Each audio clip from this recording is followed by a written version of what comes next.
Okay, ito mga paps, Honda City. Ibababa namin yung transmission na automatic transmission. Papalitan namin ng oil seal dahil nga may leak. Okay mga paps, ito kailangan natin babain transmission dahil meron tayong leak sa pinakapagitan ng makina at saka transmission. Sigunyal oil seal. Yan po yung oil seal ng ating engine. Yan ang papalitan po natin, kaya ito binabaklasan namin yung transmission niya. Honda City.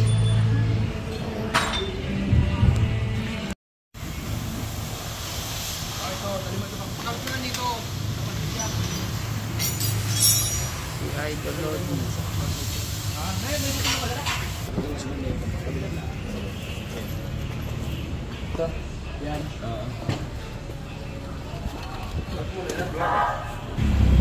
Opya. Taas mo lang. Yung kabila side. Thank you, Boss Walter. Yan. Okay, punta tayo dito sa ating tropa. Yan, transmission.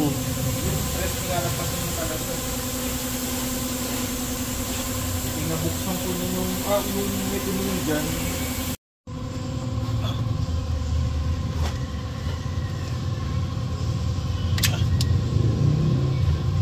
Ayun mga paps, kita naman talaga natin yung basanong langis, Diyan ang gagaling yun. Yan po yung tinatawag natin na sigunyal oil seal. Okay, may basak pa yan ang dyan, yung lagay na lang sa atin. Lagay na lang sa atin kanina, mali. Ayun. Okay. Ayun ang sigunyal oil seal, kaya kailangan ibaba ang transmission pagka nag-leak tayo dito mga paps.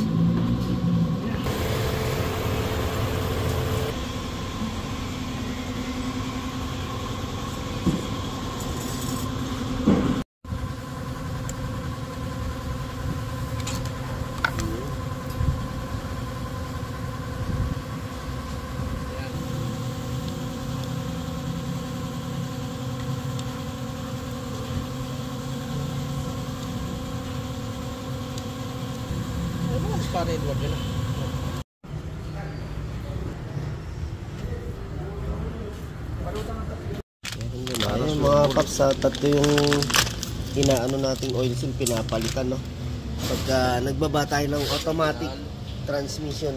Original. Yan, original. May tatak naman tayong parts number natin, Ito yung sa sigunyal oil seal natin, sigunyal or crankshaft oil seal. Tapos ito naman yung sa ating converter oil seal yan. Tapos ito yung shifter oil seal natin. Ayan, dito yung mga paps yung pinaka shifter oil seal, Dito naman yung sa ating oil seal ng converter. Okay, tapos yun yung ating oil seal sa sigunyal or crankshaft oil seal. Okay. Hanggang sa ko na kanina Ayun, pagsalpak natin na ito mga paps, yung dahan-dahan lang, hindi natin siya pwedeng pwersahin na ipasok agad. Kasi pagka disalign yan, masisira yung ating oil seal. Pwedeng mag-leak lang din ulit, Ayan, kaya kita natin yung pinanggalingan ng Tageson langis. Ayan. Okay, pitik-pitik lang pag mga paps,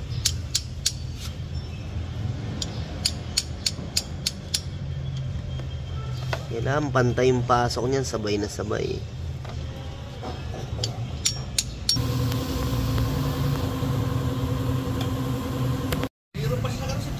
Okay, mga naigabit na nga natin mga paps, Alam mo pare, ang politika kasi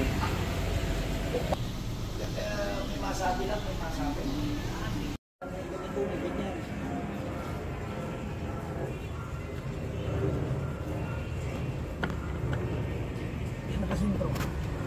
Sentro mo.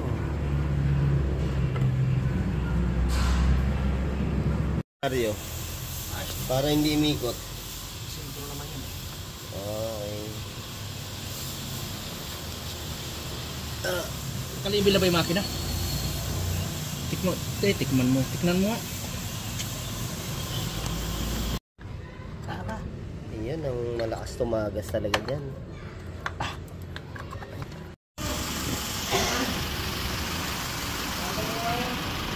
Okay, ayos na nga na bali chinek natin, wala nang leak yung ating transmission.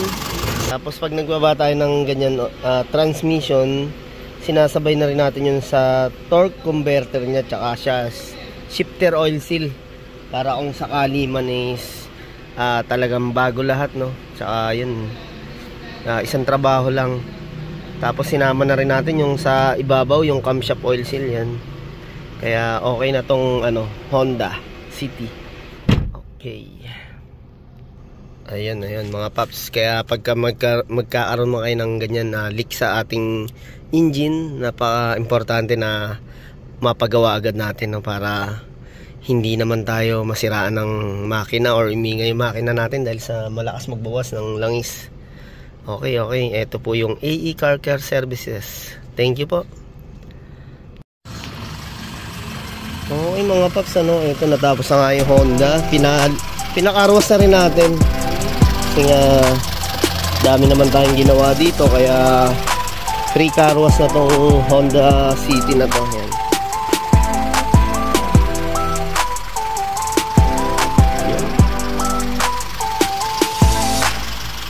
Okay mga paps, pasyal lang kayo dito sa